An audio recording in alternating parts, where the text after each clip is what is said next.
Hello, friends. I hope you guys are doing well. And in this particular session, we will discuss all the important current affairs of 18th of July along with the static GK as we did in our earlier videos. So, without wasting any further time, let's start with the first news.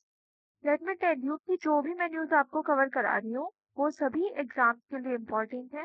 सभी competitive exams को ये cover करती है because we all know कि current affairs सब mostly सभी exams में आते हैं और वो चेंज नहीं होते। ठीक है, जो करंट अफेयर्स है का पार्ट है वो ही सभी एग्जाम में पूछा जाएगा। सो प्लीज डू रिमेम्बर कि share this video as much as possible because this is not only important for AIL लेट but also for SSC exams, any other competitive exam, CBS FCAT or whether whichever you are preparing for, or any low entrance exam. Okay. So without wasting any further time, let's start this session. First news is about Paul Kagame. Paul Kagame new president new कह लीजिए री-इलेक्ट हो गए हैं ये for the fourth time. तो 99% votes इनके favour में गए हैं और पॉल कगामे वापस से रवांडन इलेक्शंस को जीतकर प्रेसिडेंट बने हैं रवांडा के for the fourth time. Rwanda एक अफ्रीकन कंट्री है और इसकी कैपिटल है किगाली। ठीक है, क्या कैपिटल है इसकी? किगाली कैपिटल है। करेंसी है इसकी फ्रैंक। और यहाँ पर प्रेसिडेंट का जो टेन्योर होता है वो 5 इयर्स का होता है। एज हमारे यहाँ पे जैसे कि 5 इयर्स का टेन्योर होता है प्रेसिडेंट का भी और लोकसभा का भी, उसी तरीके से यहाँ पर भी प्रेसिडेंट का टेन्योर 5 इयर्स होता है और पॉल कगामे वापस से री इलेक्ट होकर यहाँ पर प्रेसिडेंट बन गए हैं। इसके अलावा आप यहाँ पर इनकी पिक्चर देख सकते हैं इस इमेज में। मैंने सभी पिक्चर्स भी जो है वो साथ साथ प्रोवाइड कराती हूँ मैं को से बेस कर आप चीजें माइंड में रहे। अगर विजुअल कोई इम्प्रिंट किसी भी चीज का आपके माइंड में रहेगा तो वो आपको लर्न करने में इजी होएगा। कुछ रिसेंट अपॉइंटमेंट की बात करते हैं तो KP शर्मा ओली रिसेंटली बने हैं न्यू PM ऑफ नेपाल। मैंने अभी अर्लियर न्यूज में ये कवर भी किया था। मसूद पेजेशकियां ये न्यू PM ऑफ ईरान बने हैं बिकॉज यहाँ पर जो इब्राहिम राइसी PM हुआ करते थे उनकी डेथ हो गई थी आफ्टर द हेलीकॉप्टर क्रैश और इसीलिए यहाँ पर मसूद पेजेशकियां न्यू PM बने हैं। ये एक हार्ट सर्जन है, ठीक है, और ईरानियन पार्लियामेंट के मेंबर भी हैं। ये स्टारमर बने हैं यूके के न्यू PM। ऋषि सुनक हुआ करते थे पहले, अभी चेंज हो चुके हैं और फिर स्टारमर यहाँ पर न्यू PM बन गए हैं। डिक शूफ बने हैं नीदरलैंड के new PM। HE Antonio Costa ये बने हैं new head of European union council. हमने अर्लियर वीडियोस में डिस्कस भी किया है और आज भी एक यूरोपियन यूनियन की न्यूज है जो हम डिस्कस करेंगे। सर सिरिल रामाफोसा ये बन गए हैं साउथ अफ्रीका के न्यू प्रेसिडेंट। और शहबाज पहले भी यही थे, नहीं इलेक्ट हुए हैं साउथ अफ्रीका में। शहबाज शरीफ बनी है पाकिस्तान में और Sheikh Hasina fifth time PM बनी है बांग्लादेश की। कौन सी बार? 5वीं बार यहाँ पर ये अपॉइंट हुई है और इंडिया में भी all know PM Modi third time यहाँ पर PM बने हैं। तो ये है सभी recent appointment and Paul Kagame and Rwandan election. You can see here the location of Rwanda. It is a country in Africa. अगर बात करते हैं लेक विक्टोरिया की तो लेक विक्टोरिया अफ्रीका में लाई करता है और ये अफ्रीका का सबसे बड़ा लेक है। ये क्रिश्चियन जामिया की BLLB एंट्रेंस में भी पूछा गया था which is the largest lake of Africa, तो लेक विक्टोरिया। अगर अफ्रीका की बात करें तो इसको बॉर्डर करता है मेडिटेरेनियन सी, रेड सी, अरेबियन सी, इधर इंडियन, इसके राइट में है इंडियन ओशन और लेफ्ट में है south Atlantic ocean. Atlantic ocean जो है वो आपका एस शेप्ड ओशन कहलाता है। उसके अलावा यहाँ आप देख सकते हो रेड सी है यहाँ पर और अरेबियन सी है। इन दोनों के बीच कौन सी आती है? बाब अल मंडेब स्ट्रेट यहाँ पर आती है जो कि दोनों को सेपरेट करती है। इधर आपकी गल्फ ऑफ एडन भी है, यहाँ पर अरेबियन सी से जस्ट पहले आप गल्फ ऑफ एडन है। तो गल्फ ऑफ एडन और रेड सी को सेपरेट करती है बाब अल मंडेब स्ट्रेट। मैंने पहले भी वीडियोस में ये बताया हुआ है अच्छे से। और इधर आपकी कंट्री हो जाती है यमन एंड इधर हो जाती है जिबूती। ठीक है, तो जिबूती है जो आपकी, let me mark this. Okay, तो यहाँ पर आपकी यमन हो जाती है, यहाँ पर आपकी जिबूती हो जाती है। तो जिबूती आपके इस हॉर्न ऑफ अफ्रीका, ये हॉर्न दिखाई दे रहा है आपको, इस हॉर्न ऑफ अफ्रीका का पार्ट हो गई Djibouti. Eritrea, Ethiopia and Somalia ये 4 कंट्रीज जो है वो इस हॉर्न ऑफ यूरो अफ्रीका का पार्ट है। सीड, ठीक है, सीड नेशंस इनको बोलते हैं। बाकी आप अगर जानते होंगे कि जो रेड सी है, अभी यहाँ पर मैंने अर्लियर वीडियोस में भी बताया है, ऑयल स्पिल वगैरह होने से यहाँ पर बचाया गया था। ठीक है, कैप्टन अविनाश सिंह को यहाँ पर उसके लिए ब्रेवरी अवार्ड भी मिला है, एक्सेप्शनल ब्रेवरी अवार्ड। और यहाँ पर इसकी लोकेशन बहुत इंपॉर्टेंट है। ये जो स्टेट है, इस स्टेट को नाम दिया गया है बाबल मंडेब स्टेट। यहाँ आपका गल्फ ऑफ एडन हो जाएगा और इधर है आपका ये रेड सी। ठीक है। और यमन में हouthis होते हैं जो यहाँ पर अटैक कर देते हैं रेड सी के ऊपर, रेड सी में आने वाली शिप्स के ऊपर। तो इसीलिए यहाँ पर डिफरेंट ऑपरेशन भी चलते रहते हैं। बाकी ये लेक विक्टोरिया है। यहाँ पर लेक विक्टोरिया जो है वो लार्जेस्ट लेक है अफ्रीका का। और यहाँ पर सबसे ज्यादा कैनोपी देखने को मिलती है अफ्रीका में। और सबसे इम्पोर्टेंट चीज अफ्रीका की क्या हो जाएगी कि जो अफ्रीका है यहाँ से ऑल द थ्री लाइंस जो हैं आपकी वो पास करती हैं। ठीक है, सभी थ्री लाइंस जो है वो आपके अफ्रीका से पास करती है। Tropic of cancer, tropic of capricorn and equator. ठीक है, you can see them here, तीनों यहाँ से पास करती है। देन नेक्स्ट है आपकी news Asian elephant test kit regarding. So एक एशियन एलिफेंट है जिसका नाम है टेस्ट, और उसको मिली है पहली बार हर्पेस वायरस की वैक्सीन। फर्स्ट वैक्सीन उसको मिली है और ये उनकी स्पीसीज को बचाने में मदद करेगी। बिकॉज हर्पेस वायरस से क्या होता है कि जो एलिफेंट होता है उसमें इंटरनल ब्लीडिंग हो जाती है, जिसके कारण उनकी डेथ हो जाती है। तो अगर हम हर्पेस वायरस को ट्रीट करने के लिए वैक्सीन लेकर आए हैं और वो उसको हम एलिफेंट को वैक्सीनेट कर देते हैं, then it would pave the way for saving real species. तो टेस्ट एलिफेंट जो है वो एक एशियन एलिफेंट है, हाउस्टन के जू में है ये। और इसको ये वैक्सीन पहली बार लगाई गई है। ये हर्पेस वायरस की जो वैक्सीन है इसको डेवलप किया है बेलोर कॉलेज ऑफ मेडिसिन ने, विच इज इन यूएसए। और ये mRNA बेस्ड वैक्सीन है। mRNA आपका मैसेंजर आरएनए होता है। वी ऑल नो कि डीएनए आपका जेनेटिक मटेरियल होता है किसी भी ह्यूमन बॉडी का या ऑर्गेनिज्म का। और वही आपके इनहेरिटेंस कैरेक्टर्स को जो है मदर फादर से किसी भी ऑफ स्प्रिंग में ट्रांसफर करता है।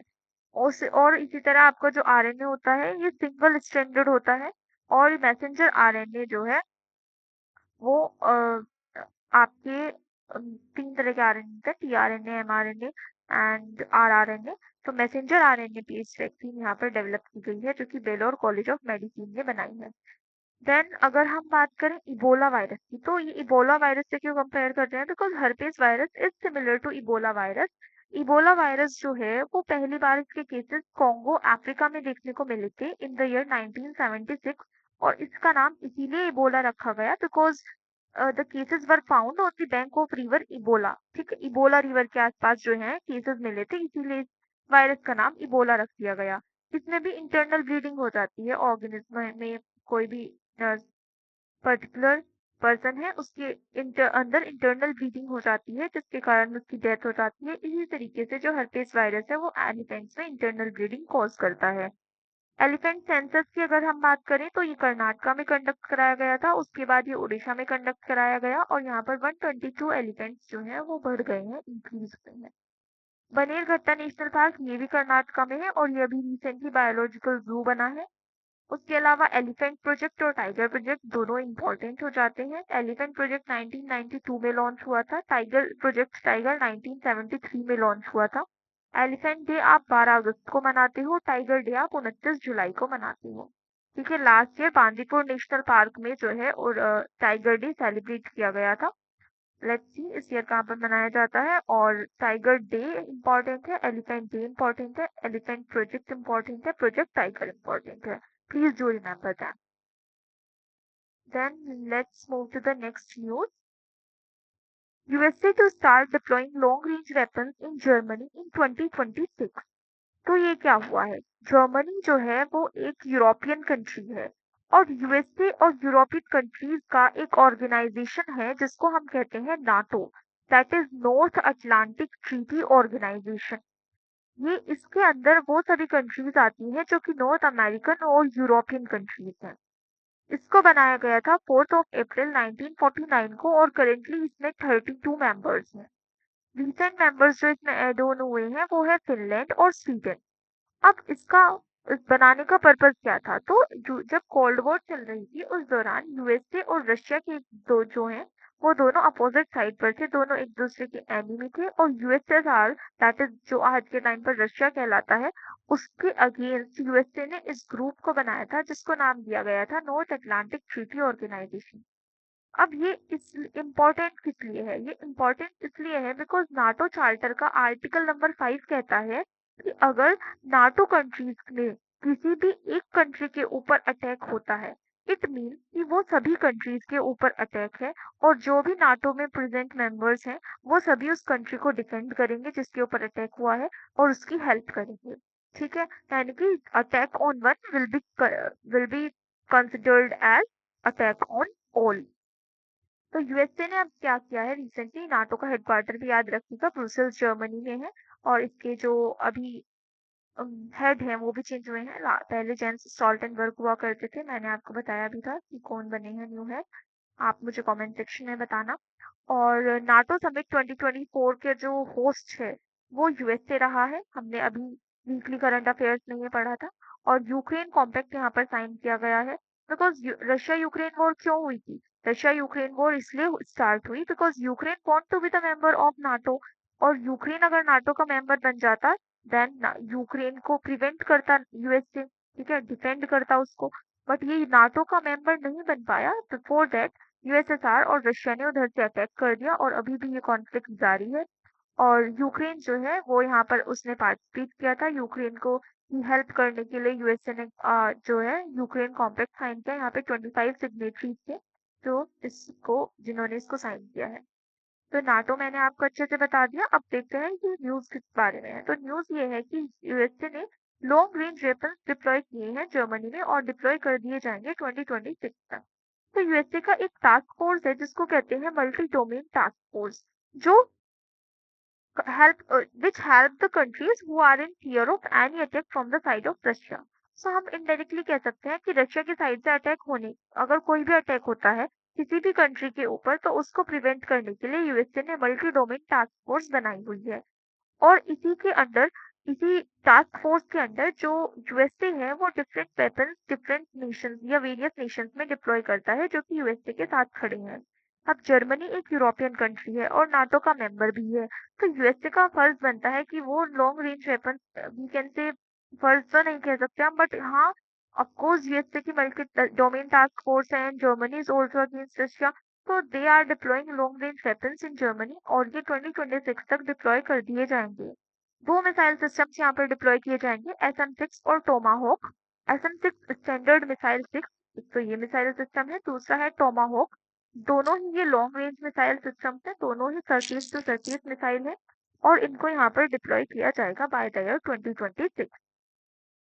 तो ये है पर्टिकुलर न्यूज कि जर्मनी में लॉन्ग रेंज वेपन्स या long range missile USA deploy करने जा रहा है, और 2026 तक ये इनको डिप्लॉय करेगा, SM-6 स्टैंडर्ड मिसाइल 6 को और टोमाहोक को, दोनों ही 30 टू 30 है। लॉन्ग रेंज मिसाइल है तो इनकी रेंज हो जाएगी 1500 किलोमीटर। कितनी रेंज है इनकी? 1500 किलोमीटर इनकी रेंज है।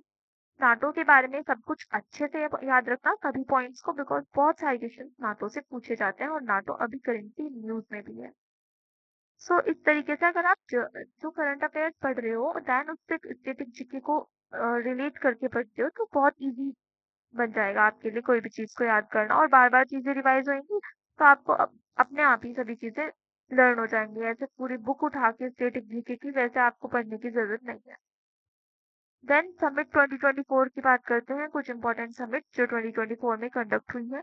एससीओ की समिट 2024 की अस्ताना कजाकिस्तान में हुई, बिम्स्टेक की थाईलैंड में हुई, और इसका जो बिम्स्टेक का हेडक्वार्टर है वो सेक्रेटेरिएट कह सकते हैं हम, सेक्रेटेरिएट इसकी ढाका में है। सार्क की अगर हम बात करें तो ये 1985 में बना था, और करंटली इसका हेडक्वार्टर काठमांडू में है। और बीआरओ की अगर हम बात करते हैं that is border road organization, ये आपकी बॉर्डर रोड्स बनाने का काम करता है इन इंडिया। और इनका जो रेजिंग डे था, 65th रेजिंग डे, वो न्यू दिल्ली में सेलिब्रेट किया गया। 7 मई 1960 को ये बना था, इसीलिए 7 मई को ये 65th raising day new Delhi में इन्होंने अभी सेलिब्रेट किया है।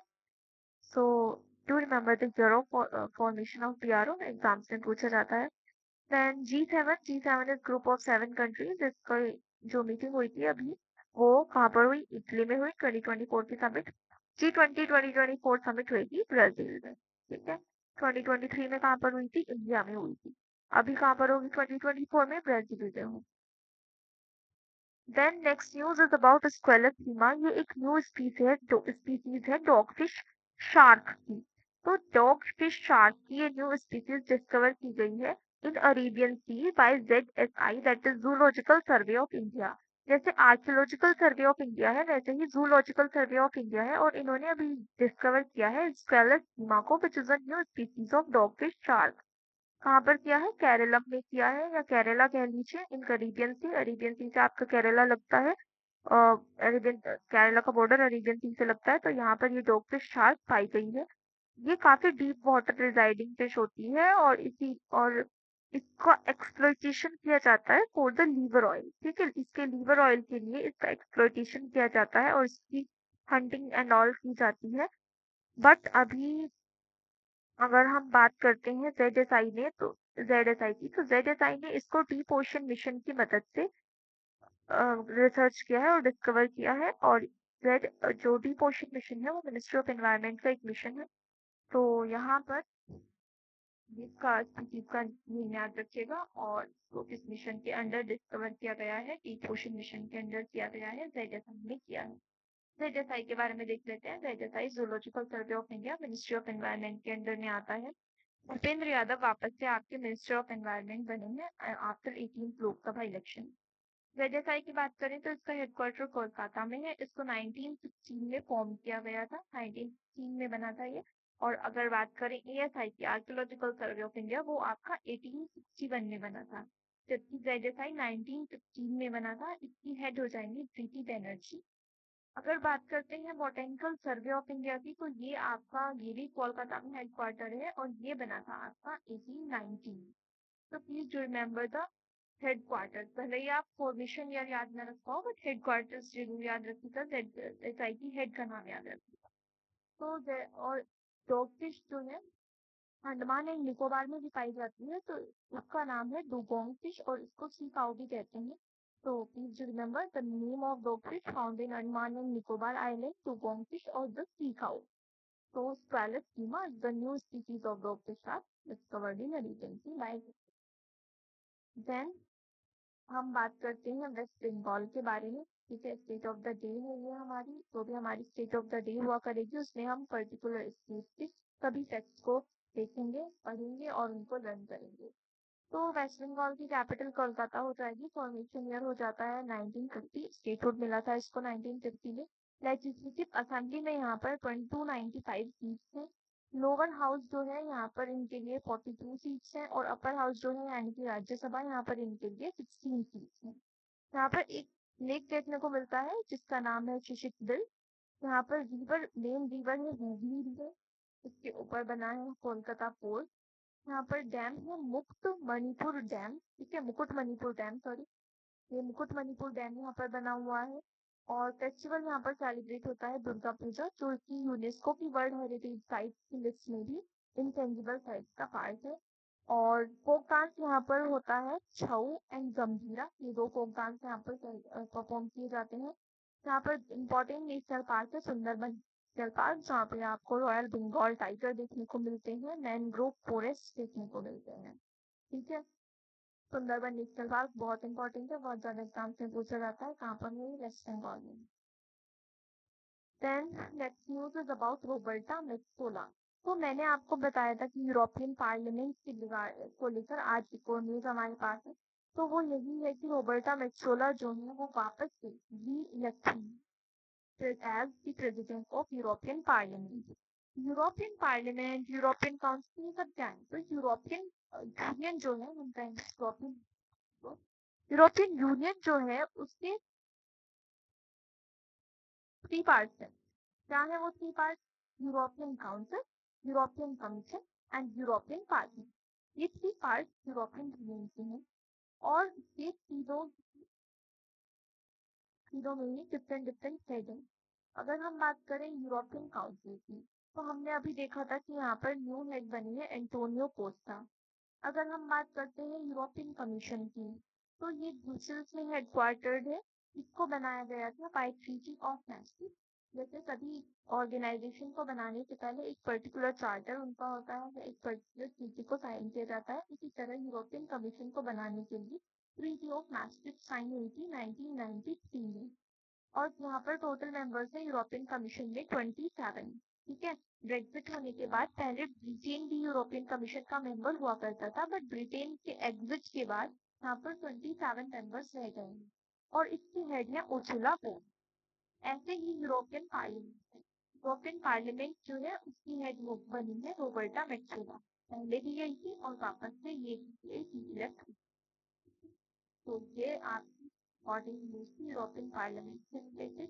बाकी हम देख लेते हैं कुछ सेक्रेटरीज ऑफ इंडिया। अगर एग्जाम में कोई भी सेक्रेटरी आपसे पूछा जाता है तो आप कर ले जाओगे।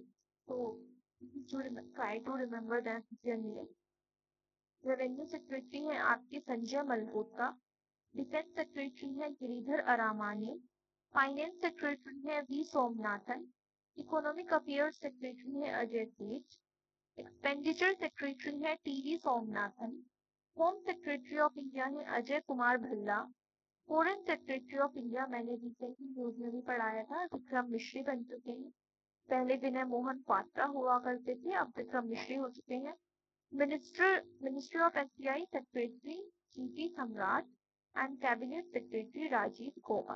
Let's revise them once again. Revenue Secretary Sanjay Malhotra, Defense Secretary Giridhar Aramani, Finance Secretary V. Somnathan, Economic Affairs Secretary Ajay Seth, Expenditure Secretary T.V. Somnathan, Home Affairs Secretary Ajay Kumar Bhalla, Foreign Secretary Vikram Mishri, MO Ministry of SBI Secretary G.P. Samrat and Cabinet Secretary Rajiv Gauba. Goa important है। आप इनको revise करेंगे तो अपने आप आपको learn हो जाएंगे, या अगर आप एडिटोरियल एंड आर्टिकल्स पढ़ते होंगे तो आपको ये सभी नेम्स जो है वो न्यूज़पेपर आर्टिकल्स में भी देखने को मिलते हैं। तो अगर आप ऐसे डेली कोई चीज पढ़ रहे हो, रिवाइज कर रहे हो तो वो अपने आप याद होता है। Then next news is about CSIR, that is Council of Scientific and Industrial Research. यहाँ पर जो सीट थी वो थी कलाई सेल्वी और इन्हीं को 2 ईयर का एक्सटेंशन मिल चुका है। यानी कि अब अगले 2 साल तक यही यहाँ पर हेड रहने वाली है, जिसकी CSIR की हेड रहने वाली है। Council of scientific and industrial research जो है इसको 1942 में बनाया गया था और इसका हेडक्वार्टर दिल्ली में है। ये मिनिस्ट्री ऑफ साइंस के अंडर में काम करती है और इसकी फर्स्ट फीमेल हेड कलाई सेल्वी जी बनी थी। 2022 में इनका अपॉइंटमेंट हुआ था फॉर 2 ईयर टर्म, लेकिन अब अगेन इनको 2 ईयर का एक्सटेंशन मिला है। तो अब ये अगले 2 साल और यानी कि 2026 तक यहाँ पर हेड रहने वाली है। न्यू अपॉइंटमेंट की बात कर लेते हैं तो सीबीडीटी के न्यू चेयरमैन बने हैं Ravi Agrawal ji. Department of consumer affairs के न्यू डायरेक्टर बने हैं M K Das. Professional golf tour of India के प्रेसिडेंट बने हैं कपिल देव, मैंने ये न्यूज में भी कवर किया है। और वीपी यानी कि vice president of India bullion jewellers association vice president और बनेंगे अशोक मोहन। तो ये कुछ न्यू अपॉइंटमेंट्स हैं या रिसेंट अपॉइंटमेंट्स हैं जो न्यूज में देखने को मिल रहे हैं। आप अगर साथ साथ इन्हें पढ़ोगे तो आपको लर्न करने में इजी होगा, डेली रिवाइज हो जाएंगे। तो ऐसे भी नहीं कि एक अपॉइंटमेंट के साथ ही पढ़ना है। तो इस तरह से आप रिवाइज कीजिए, पढ़िए करंट अफेयर्स को कि आपकी स्ट्रेटेजी भी साथ हो जाए, करंट अफेयर भी कवर हो जाए और जो आपने अभी रिसेंट में कुछ पढ़ा है वो भी साथ साथ। Then next news is about Nelson Mandela international day. ये हम सेलिब्रेट करते हैं 18 जुलाई को। वी ऑल नो कि नेल्सन मंडेला कौन थे। Nelson Mandela first black president थे साउथ अफ्रीका के and he participated in anti-apartheid movement। apartheid में जिसमें racism देखने को मिला था आपको in black and white in South African region। तो यहाँ पर फर्स्ट ब्लैक प्रेसिडेंट रही हैं ये साउथ अफ्रीकन से 1994 से 1999 तक। और नेल्सन मंडेला इंटरनेशनल डे हम 18 जुलाई को इसलिए मनाते हैं because his birth is on 18 जुलाई 1980, 1918 में इनका जन्म होता है। डेथ इनकी होती है 5 दिसंबर 2013 को। और इसीलिए हम 18 जुलाई को on the birth anniversary of Nelson Mandela international day मनाते हैं। और इसी के साथ इनको क्या कहा जाता है, गांधी ऑफ साउथ अफ्रीका भी कहा जाता है। इनकी कुछ बुक्स बहुत फेमस हैं जैसे कि long walk to freedom and I am prepare to die. ये एग्जाम से पूछी जाती है, सो प्लीज यू रिमेम्बर। इनका जो नाम है वो थीम्बू ट्राइब से जुड़ा है। ये कुछ अलग डिफरेंट क्वेश्चन है जो मोस्ट प्रोबेबली आपके एग्जाम में तो नहीं, बट अगर कोई अच्छा कॉम्पिटिटिव एग्जाम है लाइक एसएससी या फिर एफकेट वगैरह, तो वहां पर ये पूछा जा सकता है। तो इनका नेम जो है वो थीम्बू ट्राइब से जुड़ा हुआ है। और इनको नोबेल पीस प्राइज भी मिला था 1993 में, और भारत रत्न इनको मिला था 1990 में। तो 1993 में इनको नोबेल पीस प्राइज मिलता है, 1990 में इनको भारत रत्न अवार्ड मिलता है। He was the first foreigner, we can से second foreigner to be awarded with Bharat Ratna. इनसे पहले गफ्फार खान को भी मिला था, ठीक है, जो इनको फ्रंटियर गांधी भी कहा जाता है। तो और ये आप याद रख सकते हो, और साथ ही साथ इनको गांधी ऑफ साउथ अफ्रीका भी कहा जाता है, ठीक है।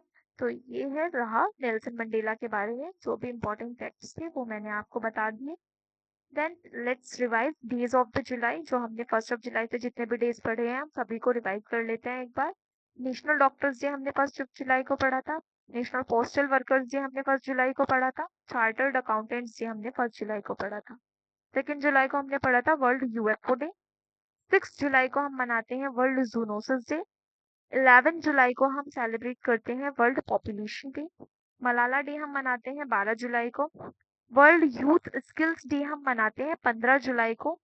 और world day for international justice and world emoji day हम मनाते हैं 17 जुलाई को। तो यहाँ से इम्पोर्टेंट वन मैं आपको बता देती हूँ एक बार, जो आपके एग्जाम्स में पूछे जा सकते हैं, वो है वर्ल्ड पॉपुलेशन डे 11 जुलाई को। यूएनएफपीए ने रिपोर्ट भी रिलीज की थी about the world population. Malala day 12 जुलाई को। और ये आपका वर्ल्ड इमोजी डे 17 जुलाई को। तो ये कुछ इंपॉर्टेंट डेज हैं आपके जो आप याद रख सकते हो। बाकी अगर जो जैसे आप कोई भी मंथ कंप्लीट कर लेते हो, मतलब आपने जुलाई मंथ अभी पढ़ लिया पूरा, सभी करंट अफेयर्स पढ़ लिए, साथ साथ तो आपने कुछ इंपॉर्टेंट डेज पढ़े ही हैं, बट एक बार इन दी एंड आप सभी डेज जो हैं पर्टिकुलर मंथ के उसको रिवाइज कर लिया कीजिए, सो दैट आपको याद रहे, बिकॉज डेज आपके एग्जाम्स में पूछे जाते हैं और they are important, even themes भी पूछी जाती है। Then next news is about Harela festival. तो हरीला फेस्टिवल उत्तराखंड में सेलिब्रेट किया जाता है in the month of Sawan. तो हमें पता है कि सावन महीना शुरू होने वाला है और जो लॉर्ड शिवा को डेडिकेटेड है, और इसीलिए उत्तराखंड में हरीला फेस्टिवल मनाया जाता है। और ये फेस्टिवल उत्तराखंड में ही नहीं बल्कि हिमाचल प्रदेश में भी सेलिब्रेट होता है in the month of Sawan. Harela stands for harvesting festival. तो एक तरीके से ये हार्वेस्टिंग फेस्टिवल होता है, और यहाँ पर जो हार्वेस्टिंग है वो उत्तराखंड में की जाती है।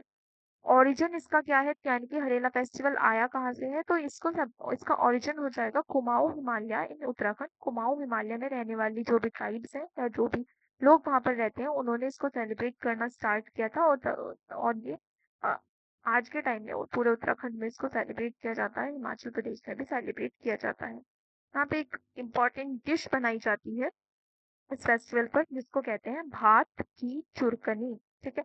भात की चुरकनी ये एक डिश है जो यहाँ पर प्रिपेयर की जाती है। और यहाँ पर चोलिया एंड झोरा डांस फॉर्म देखने को मिलेंगे उत्तराखंड में, चोलिया और झोरा झोरा डांस फॉर्म। अब जो भी हमने फेस्टिवल रिसेंट में पढ़े हैं उनको रिवाइज कर लेते हैं। मोनपा फेस्टिवल अरुणाचल प्रदेश में, ये मैंने आपको पहले भी पढ़ाए हैं। आज जैसे मैं आपको पहले पिछले मतलब सपोज मैंने आपको ये लास्ट डे पढ़ा दिया और मैं नेक्स्ट इसको वापस से रिवाइज करा रही हूँ, तो आपको ये अच्छे से रिवाइज हो जाने चाहिए। मोनपा फेस्टिवल अरुणाचल प्रदेश में है। बिहू फेस्टिवल असम में। सरहुल फेस्टिवल झारखंड में मनाया जाता है। शिंगमो फेस्टिवल गोवा में मनाया जाता है। उत्तरायण फेस्टिवल गुजरात में मनाया जाता है। नोंग क्रेम फेस्टिवल मेघालय में मनाया जाता है। पोंगल्यमन फेस्टिवल तमिलनाडु में, और चिथरई फेस्टिवल भी तमिलनाडु में सेलिब्रेट हुआ है। लोंगटे फेस्टिवल अरुणाचल प्रदेश में मनाते हैं, और सेम खीलांग फेस्टिवल मेघालय में मनाते हैं। तो ये कुछ इंपॉर्टेंट फेस्टिवल है along with the name of a state. Please do remember them and please do revise them at regular intervals. Then next news is about Oman coast. So recently what has happened, 13 Indians among 16 crew are missing after oil tanker capsizes off Oman coast. तो Oman एक nation है। You can see here in the map the location of Oman. तो यहाँ पर आप Oman देख पा रहे हो, और यहाँ पर है पर्शियन गल्फ, एंड ये बीच में आ जाती है गल्फ ऑफ ओमान, ठीक है। इसके बाद पूरा ये जो सी है इसको ओमान सी कह देते हैं। इन दोनों के बीच एक स्ट्रेट आती है जिसको कहते हैं स्ट्रेट ऑफ हॉर्मोज, ठीक है। तो पर्शियन गल्फ और ओमान, गल्फ ऑफ ओमान के बीच स्ट्रेट ऑफ हॉर्मूज आती है, इधर ईरान हो जाएगा, इधर यूएई हो जाएगा, उसके जस्ट नीचे ओमान देखने को मिलेगा। तो ये है ओमान की लोकेशन। तो ओमान कोस्ट पर क्या हुआ, एक ऑयल टैंकर था या वी कैन से एक शिप था जिसमें कि ऑयल था, ठीक है, ऑयल कंटेनिंग शिप था, और वो जो है उसको fire that has been capsized at the Oman coast, और we can see at port Duqm में। ठीक है, तो ओमान में एक पोर्ट है जहाँ पर जिसका नाम है पोर्ट दुख। वहां पर ये जो ऑयल टैंकर है ये कैप्साइज हो गया, और जो ऑयल स्पिल है वो यहाँ पर देखने को मिला है, बट रेस्क्यू ऑपरेशन यहाँ पर किए जा रहे हैं। और जो यहाँ पर 16 क्रू मेंबर्स थे उसमें से 13 इंडियंस थे and they all are missing. तो रेस्क्यू ऑपरेशन अभी इंटेंसली चल रहे हैं। कोमोरोस का फ्लैग था इस शिप के ऊपर, तो ये कोमोरोस का ऑयल टैंकर था। और ये इंसिडेंट जो हुआ है ये रास मद्राक में हुआ है, रास मद्राक के साउथ ईस्ट में हुआ है ये incident of the Oman coast. और इस टैंकर का नाम था प्रेस्टीज फाल्कन। तो रिमेंबर दिस कि ये एक शिप था प्रेस्टीज फाल्कन, इसमें 16 क्रू मेंबर्स थे जिसमें से 13 इंडियन थे एंड 3 श्रीलंकन मेंबर्स थे। और ये कोमोरोस का शिप था and it has been capsized off in the south east of Ras Madrakah at port Duqm. Port Duqm आपसे पूछा सकता है एग्जाम है कि पोर्ट दुक्म कहाँ पर है, तो ओमान में है।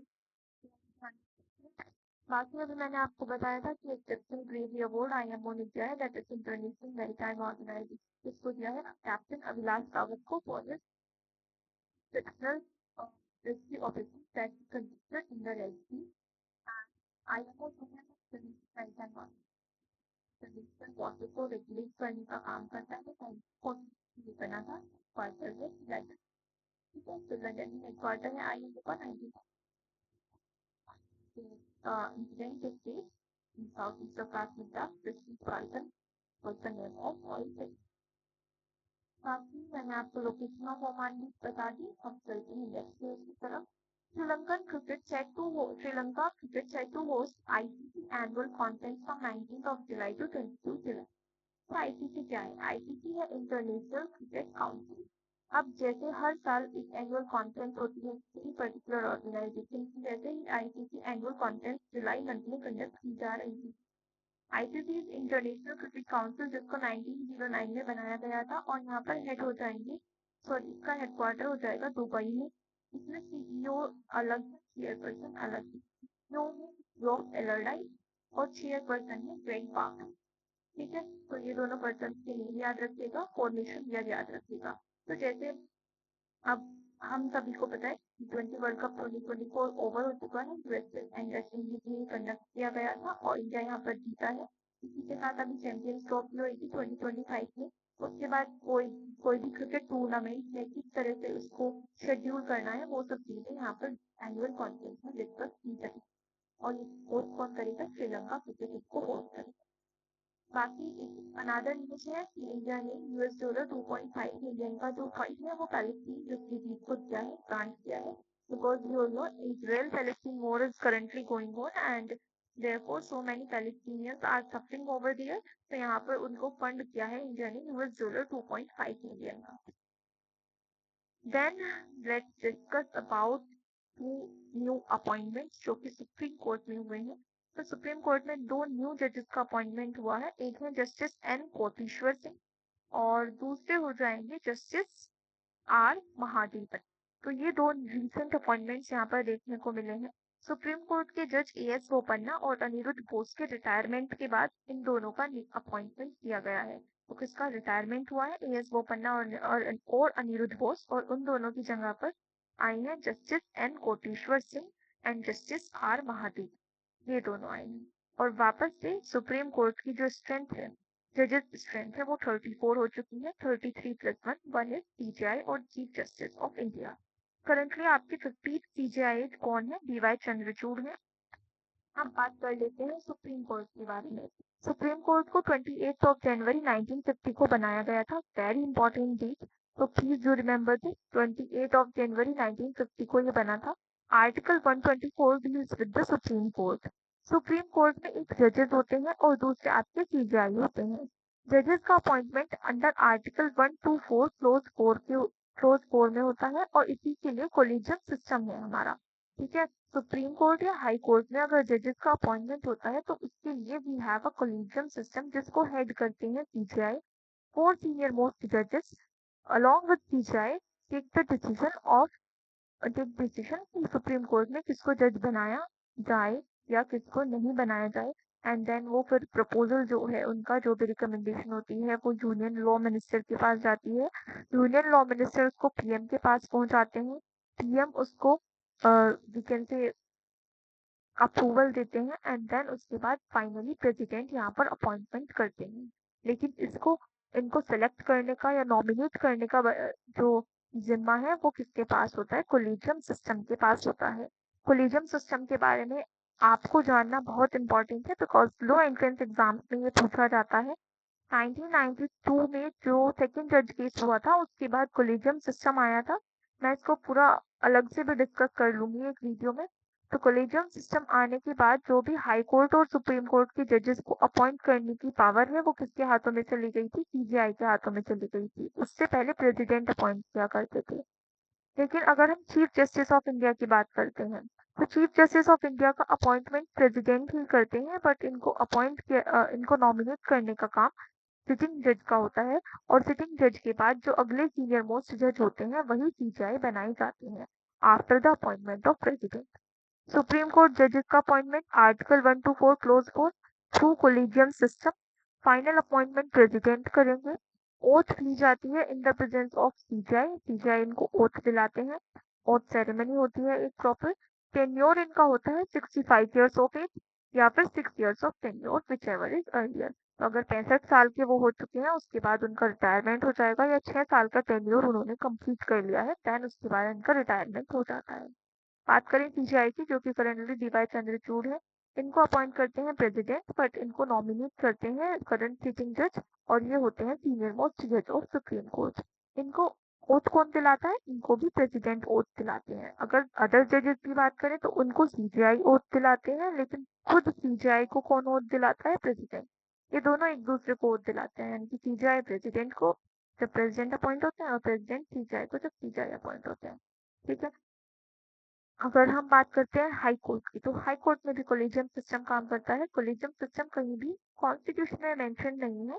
ये अमेंडमेंट्स के थ्रू डिफरेंट अमेंडमेंट होने के बाद या वी कैन से थ्री जज केसेस के बाद ये पर्टिकुलर सिस्टम जो है इंडिया में आया था और इसी के थ्रू आज भी अपॉइंटमेंट होता है। Article 214 is there for the appointment of high court जजेस। हाई कोर्ट में जो जजेस होते हैं उनका अपॉइंटमेंट भी कोलिजियम सिस्टम से होता है और इनको ओथ दिलाते हैं the high court chief justice. जबकि जो हाई कोर्ट के चीफ जस्टिस खुद हैं उनका अपॉइंटमेंट जो है वो किया जाता है और with the help of collegium system. और यहाँ पर ओथ कौन दिलाते हैं, गवर्नर इनको ओथ दिलाते हैं। ठीक है, और जो न्यूएस्ट हाई कोर्ट है आपका करेंटली 25 नंबर का वो अमरावती हाई कोर्ट है, आंध्र प्रदेश में लोकेटेड है। Currently 25 high courts are there in India, one Supreme Court है, 25 high courts है। 25 high courts में जो 25th है वो है अमरावती हाई कोर्ट इन आंध्र प्रदेश। तो यहाँ पर आपकी जितनी भी न्यूज़ थी 18th ऑफ जुलाई की वो कंप्लीट हो चुकी है। मैंने सभी इंपॉर्टेंट न्यूज़ यहाँ पर कवर की है। आप ये वीडियो शेयर कीजिए सो दैट जो भी बच्चे करंट अफेयर्स पढ़ना चाहते हैं वो इस वीडियो से प्रॉपरली उसको कवर कर लें along with the static GK. And please do subscribe this channel for more such videos and please press the bell icon for other updates. So thank you so much guys. Let's meet in the next video. Till then, bye bye.